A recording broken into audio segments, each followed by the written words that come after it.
দীর্ঘ টানাপোড়েনের অবসান, অবশেষে নিজেদের কবজায় নিয়ে কালীঘাটের কাকুর কণ্ঠস্বরের নমুনা সংগ্রহ করল ইডি। আজকে আনন্দ সকালে আলোচনায় এই বিষয়ে যেমন উঠে আসবে, একই সঙ্গে আমাদের নজর থাকবে বলাগড়ের তৃণমূল বিধায়ক, তিনি বিস্ফোরক অভিযোগ করছেন দলেরই নেতা নেত্রীর বিরুদ্ধে। একাধিক বিষয় নিয়ে আজকে আলোচনা চলবে। আর আপনাদের শুরুতেই দেখাবো যে বুধবার রাত 8:45 কালীঘাটের কাকুর কেবিনে হাজির হন ইডির তদন্তকারী আধিকারিকরা। তার আগেই চলে আসে 5G অ্যাম্বুলেন্স। 1 ঘন্টা পর দেখা যায় এসএসকেএমের কার্ডিওলজি বিভাগ থেকে বের করা হয় সুজয় কৃষ্ণকে। হুইল চেয়ারে তাকে বের করে তোলা হয় জোকা ইএসআই এর অ্যাম্বুলেন্সে।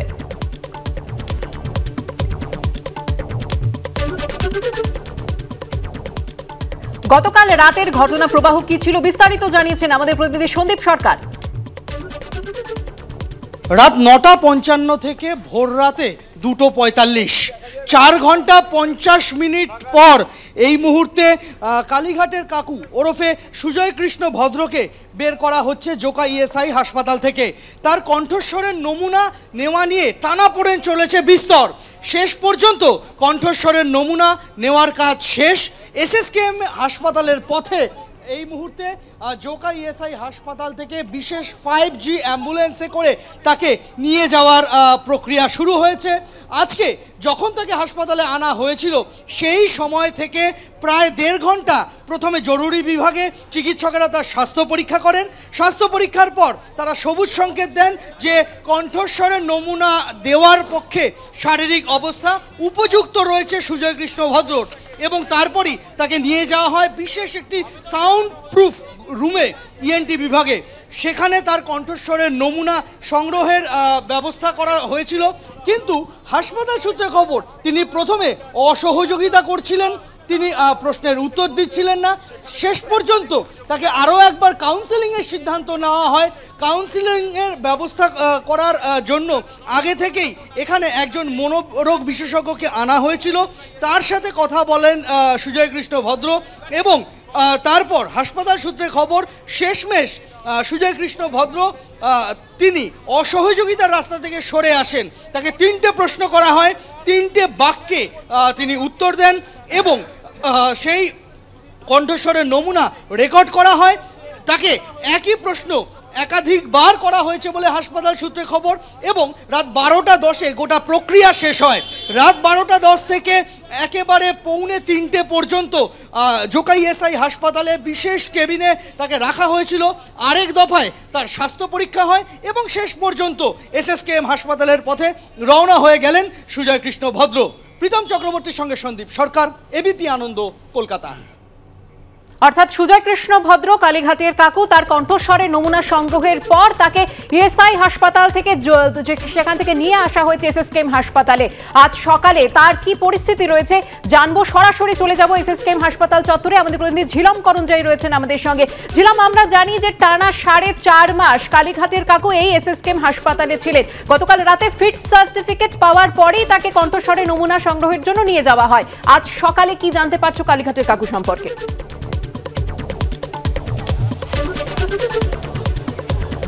একদমই, এসএসকেএম হাসপাতালে কার্ডিওলজি ডিপার্টমেন্টের এসি কেবিন 1, যেখানে থেকে এই সুজয় কৃষ্ণ ভদ্র ওরফে কালীঘাটের কাকুকে স্থানান্তরিত করা হয়েছিল ইএসআই জোকা হাসপাতালে তার কণ্ঠস্বরের নমুনা সংগ্রহ করতে, ঠিক সেই কেবিনে আমার সহকর্মী প্রবীর দে দেখাচ্ছে এসি কেবিন 1। ঠিক সেই কেবিনেই তাকে গতকাল রাতে 3টে নাগাদ ঠিক আবার ফিরিয়ে আনা হয়। তিনি সেই কেবিনেই রয়েছেন। তিনি যখন রাতে আসেন, হাসপাতাল সূত্রে যেটা জানা যাচ্ছে, রাতের যিনি চিকিৎসক অর্থাৎ আরএমও রেসিডেন্ট মেডিকেল অফিসার যারা ছিলেন তারা তার শারীরিক অবস্থা যাচাই করেন, এবং একই সঙ্গে যেটা করেন যে ইএসআই জোকা হাসপাতালের যে রেকর্ডসগুলো ছিল সেই রেকর্ডসগুলো মিলিয়ে রাখেন, নোট করেন, এবং সিদ্ধান্ত নেওয়ার চেষ্টা করেন যে কী করা উচিত হবে। তার শারীরিক অবস্থা স্থিতিশীল ছিল, বাড়তি কোনো বেগ পেতে হয়নি চিকিৎসকদের, ফলে তাকে সেই কেবিনেই রাখা হয়েছে। এই মুহূর্তে তিনি সেখানে রয়েছেন। সকালে ফের 10টা নাগাদ মেডিকেল বোর্ডের সদস্যরা যারা তার চিকিৎসা করছেন তারা আসবেন, এবং তারা ফের দেখবেন যে তার এই মুহূর্তে নতুন করে কোনো ওষুধ দেওয়ার দরকার আছে কিনা। তার কার্ডিওলজির সমস্যা ছিল, তার বাইপাস সার্জারি হয়েছিল, এবং তারপরে তিনি এসএসকেএম হাসপাতালে ভর্তি হয়েছিলেন। আমরা জানি যে এর আগে তার কণ্ঠস্বরের নমুনা সংগ্রহ করার চেষ্টা করেছিল ইডি কর্তৃপক্ষ। তবে সেই সময় রাতে তার আচমকা শারীরিক অবস্থার অবনতি হয় বলে এসএসকেএম হাসপাতাল সূত্রে দাবি করা হয় এবং তাকে এই ওপরে যে এসি কেবিন 1 আছে 3 তলায়, সেই এসি কেবিন 1 থেকে গ্রাউন্ড ফ্লোরে আইসিইউতে তাকে স্থানান্তরিত করায়। সেখান থেকে তার শারীরিক অবস্থা স্থিতিশীল হয়, ফের তাকে নিয়ে যাওয়া হয়েছে এসি কেবিন 1-এ। প্রসঙ্গত মনে রাখা দরকার এই যে 3 তলায় এসি কেবিন 4-এ জ্যোতিপ্রিয় মল্লিক প্রাক্তন খাদ্যমন্ত্রী তিনিও রয়েছেন চিকিৎসাধীন। মোটের ওপর সেই পুরো ফ্লোরে প্যারামিলিটারি ফোর্সের নজরদারি রয়েছে, রাজ্য পুলিশের নজরদারি রয়েছে এবং একই সঙ্গে চিকিৎসকদেরও নজরদারি রয়েছে।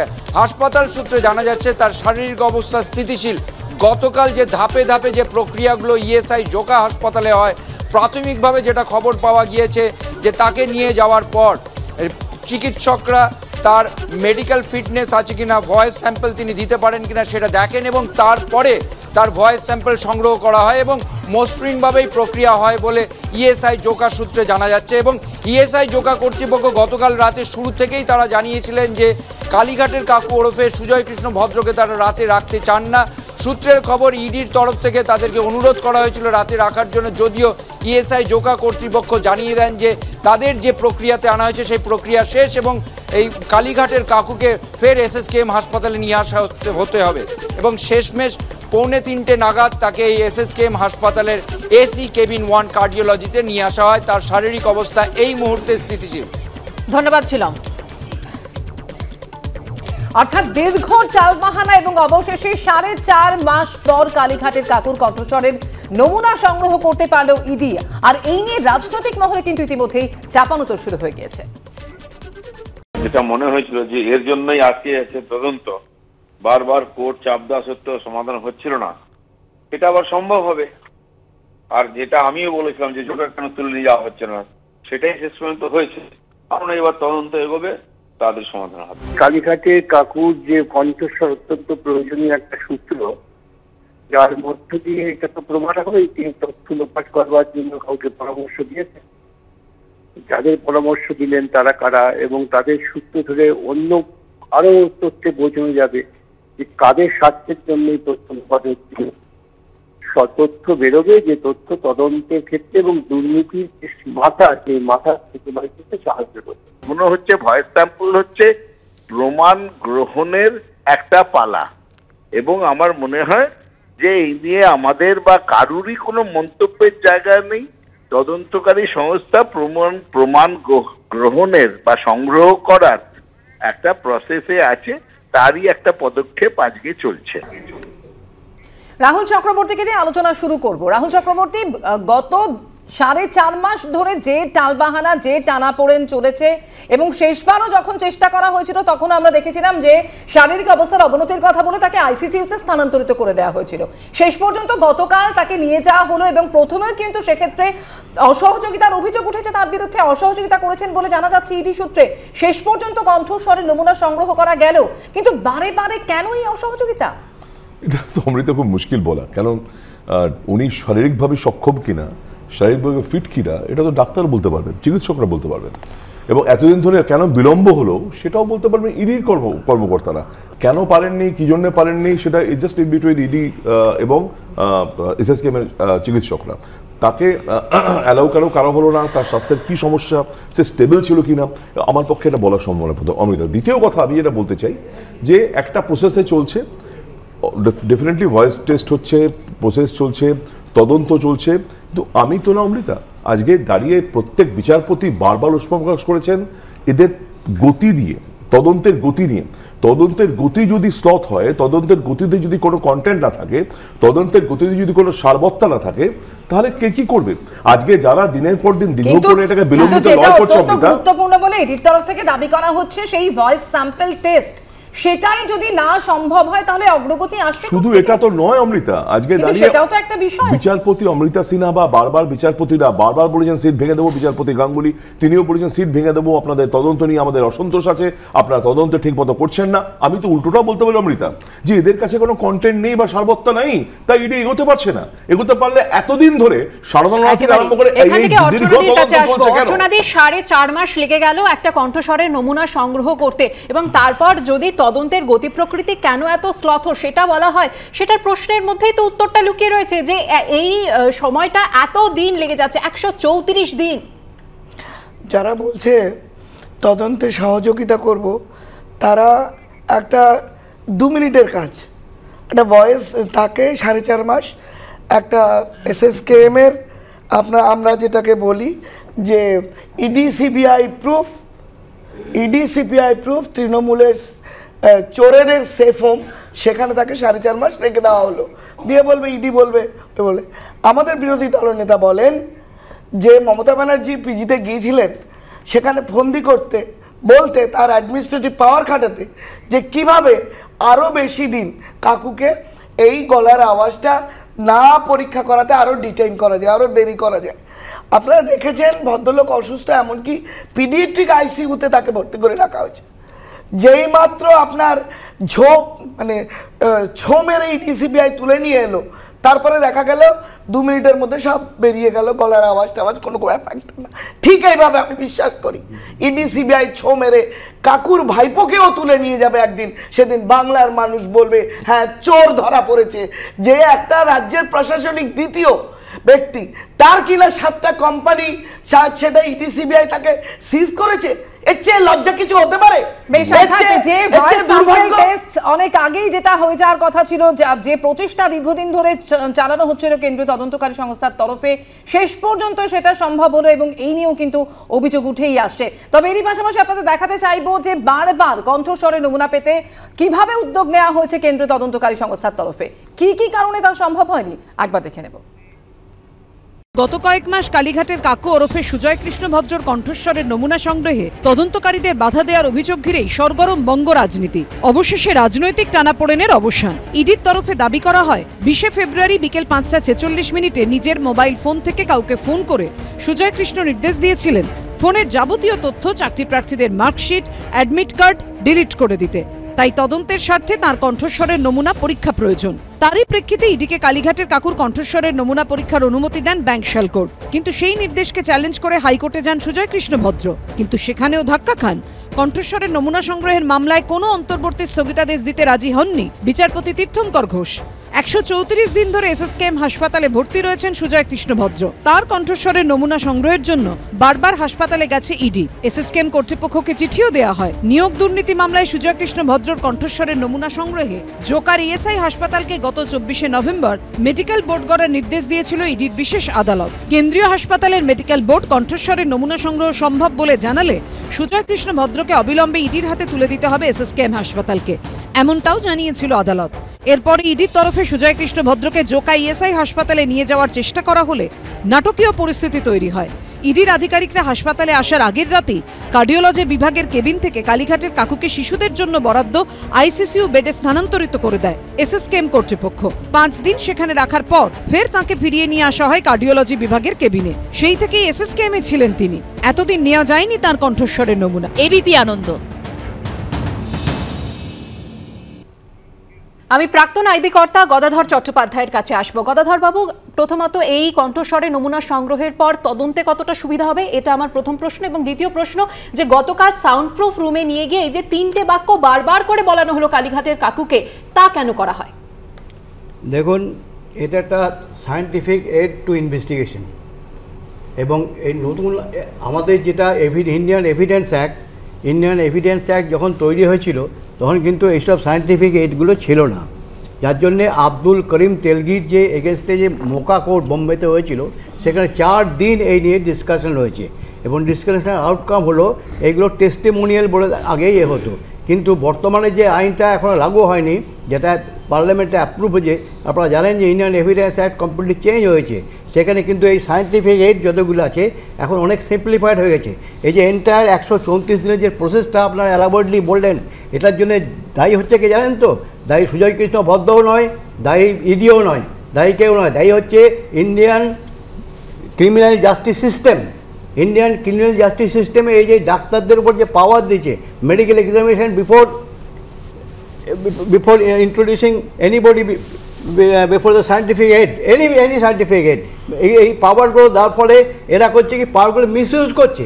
দিস পাওয়ার অ্যাবিউজ দেখেছেন আপনারা, যে কীভাবে 134 দিন একজন লোককে একটা সিম্পল টেস্ট দেওয়ার জন্য। এই টেস্টটা কোনো শারীরিক কোনো ক্ষতি হয় না। এটা একটা লোক নর্মাল লোক কথা বলবে, কথা তো সবসময় বলে, কথা বলার কোনো বাধা নেই, কিন্তু সেখানেও বাধা। ইভেন যেদিন টেস্টটা হচ্ছে সেদিনও কিন্তু বাধা দিয়েছে ফার্স্ট পাইলে, পরে আপনাকে সাইকোলজিস্ট এনে তাকে কাউন্সেলিং করে তাকে কনভিন্স করতে হয়েছে। সেকেন্ড পার্ট যেটা হচ্ছে যে সেই টেস্টের ভ্যালু কি, হোয়াট ইজ সায়েন্টিফিক রিজন, এগুলো হচ্ছে কনক্লুসিভ প্রুফ, অর্থাৎ এগুলো পুলিশ করে না, কোনো এজেন্সি করে না। এই যে রেজাল্টটা আসবে, রেজাল্ট দেবে এক্সপার্টস, এবং এক্সপার্টস কারা অ্যাপ্রুভড এক্সপার্ট। এখন ওনার যে ভয়েসটা যেটা অলরেডি আমাদের যেটা সিজড ভয়েস এবং এই যে অরিজিনাল ভয়েস, এই দুটো কম্পেয়ার করা হবে ওটা যে সেম কিনা, এবং এটা দেবে experts opinion according to evidence act. এটা হচ্ছে কনক্লুসিভ প্রুফ। সুতরাং এই কনক্লুসিভ প্রুফটাকে কোর্ট মানতে বাধ্য। একেবারে এই প্রমাণ হাতে পেলে কতটা অগ্রগতি হয় তদন্তের ক্ষেত্রে অবশ্যই সেটা সময় বলবে। আমি সৈকত গিরির কাছে এই জায়গা থেকেই আসবো, যে যেভাবে আমরা দেখলাম যে দীর্ঘ টানাপোড়েন চললো, 4.5 মাস সময় লেগে গেল। শেষবার যখন চেষ্টা করা হয়েছিল কণ্ঠস্বরের নমুনা সংগ্রহে, তখন এসএসকেএম এর তরফ থেকে জানানো হয়েছিল অবস্থার অবনতি হয়েছে, আইসিসিইউতে তাকে স্থানান্তরিত করে দেওয়া হয়। বারবার এই মরিয়া চেষ্টা কেন? সামান্য কণ্ঠস্বরের নমুনা সংগ্রহের মতন একটা পরীক্ষা, একটা ছোট বিষয়, সেটাকে এত দীর্ঘায়িত করার একটা প্রচেষ্টা কেন? না দেখুন, দুর্নীতিগ্রস্তরা তাদের গ্রেপ্তারি এড়াবার জন্য, প্রমাণ লোপাটের জন্য দীর্ঘদিন ধরে এই মামলার গতিকে স্লথ করবার চেষ্টা করেছে এই রাজ্যে। এর উদাহরণ ভুরি ভুরি রয়েছে। কিন্তু আমার বক্তব্য হচ্ছে, আদালতের নির্দেশেই কণ্ঠস্বর নমুনা পরীক্ষার জন্য কালকে যে গোপন রায় দেওয়া হয়েছে রুদ্ধদ্বার কক্ষে, তার ফলে এই পদক্ষেপ। আমার বক্তব্যটা অন্য জায়গায়। এর আগেও একবার কণ্ঠস্বর পরীক্ষা হয়েছিল, সম্ভবত নারদা কাণ্ডে। আজকের দিনে দাঁড়িয়ে লোকসভা নির্বাচনে 3 মাসের দোরগড়ায় কণ্ঠস্বর পরীক্ষা হচ্ছে, ইডি সিবিআই এর এই বুঝি আসল চোরকে ধরা হবে, আসল চোরকে ধরা হবে। এই তো 19 থেকে শুনছি, 19 থেকে 21, 21 থেকে 23। পিসি ভাইপোর গায়ে হাত পড়ছে না, কাকু পিসি ভাইপো এরা সবাই মিলেমিশে একাকার, আমরা সবাই বলছি। কিন্তু ইডি সিবিআই এর অফিসাররা তারা এখনো অবধি কোনো এভিডেন্স, কোনো প্রুফ, কোনো তথ্য প্রমাণের ভিত্তিতে কেন পিসি ভাইপোকে জেরার জন্য ডাকছে না, কেন তাকে এই মূল অপরাধী হিসেবে চিহ্নিত করবার চেষ্টা করছে না। আর রইল বাকি আপনার কণ্ঠস্বরের ক্ষেত্রে, দেখুন কণ্ঠস্বর পরীক্ষা হওয়ার পর আজকে বছরের পর বছর কেটে গেছে, এথিক্স কমিটিও সেই কণ্ঠস্বরের রিপোর্ট বাইরে বের করেনি, ইডি সিবিআই এর কাছেও কোনো প্রমাণ পায়নি। মাঝখান থেকে কি হলো, যার কণ্ঠস্বর পরীক্ষা হলো তার মধ্যে একজন বিজেপিরই এখন অন্যতম নেতা হয়ে দাঁড়িয়েছে। স্বাভাবিকভাবে এই আয়ারাম গয়ারাম, এই চোর পুলিশের খেলা, এই কাকু জেঠু ভাইপোদের ঘরের মাঝখানে আসল অপরাধীকে আড়াল করে লোকসভা নির্বাচনের নিয়োগ দুর্নীতি মামলায় নজরে কালীঘাটের কাকু ওরফে সুজয় কৃষ্ণ ভদ্র। কেন তিনি ইডির কাছে এতটা গুরুত্বপূর্ণ দেখুন। প্রথমবার কালীঘাটের কাকুর নাম উঠে আসে নিয়োগ দুর্নীতিকাণ্ডে ধৃত তাপস মণ্ডলের মুখে। কালীঘাট নামটা জানি, নাম বলছে কি জানো, সুজয় ভদ্র নাকি নামটা শুনেছি, আমি চিনি না, সবাই জানে। হ্যাঁ বলেছি কাকু, হ্যাঁ ওইটাই উনি তো বললেন। এরপরে গ্রেফতারের আগে এবিপি আনন্দকে দেওয়া সাক্ষাৎকারে সুজয় কৃষ্ণ ভদ্রের মুখে শোনা যায় অভিষেক বন্দ্যোপাধ্যায়ের প্রসঙ্গ। লিপসান বাউন্সে তো আমি চাকরি করি, সেই জন্য হয়তো ঘুরে ফিরে আমার নামটা আসছে। আমার যে সাহেব পৃথিবীর কারোর ক্ষমতা নিত তাকে ছোঁবে সাহেবকে, আমার সাহেব অভিষেক ব্যানার্জি। গত বছরের 30শে মে নিয়োগ দুর্নীতি মামলায় সুজয় কৃষ্ণ ভদ্রকে গ্রেপ্তার করে ইডি। গত বছরের 22শে আগস্ট এসএসকেএম হাসপাতালে ভর্তি করা হয় কাকুকে।